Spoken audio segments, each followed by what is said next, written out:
Bayroqni ko'taringlar, g'iybatni bizga qo'yib beringlar. Nima qilib yashayapmiz mana bular? 200 ming, 250 ming podpishimiz bilan.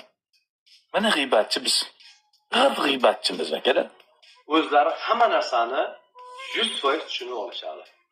Hozirgi kunda hamma do'sti dushmanni ichini qiynab turgan savol Anvarga moshin sovg'a qilindimi yoki kredit qilib berildimi?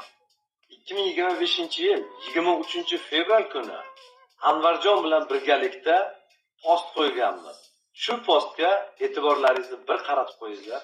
Abdullayev Anvarjon ukamiz Surxondaryo viloyati Sheroboddan bugun sport boshlig'i Farruh ukamiz bilan birgalikda video murojaat tashlagan ekanlar. Aka, mana surxondaryoliklarni so'ragan ekansiz. Mana Surxondaryoda ham mana shunday jangchi ukalaringizni esingizdan chiqarib qo'ymang degan ekanlar. Aziz yurtdoshlar, bizda yolg'on yo'q, hech qachon yolg'on ishlatmaganmiz ham. Ukajon, mana shunday chiroyli jang qilgan ekansiz. Xohlagan avtomashinangizdan bittasini tanlang dedim. Bosh to'lovi meni hisobimdan dedim. Bosh to'lovi meni hisobimdan dedim. Mana bosh to'lovini qilib berib, nomlariga o'tkazib, 75 nomerlarigacha taqdirib berdim.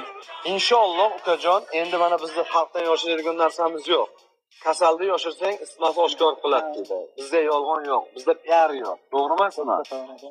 Bu avtomashinani oylik to'lovini Xudo xolasa 1 oy, 2 oy o'zim to'lab turaman aka dedi.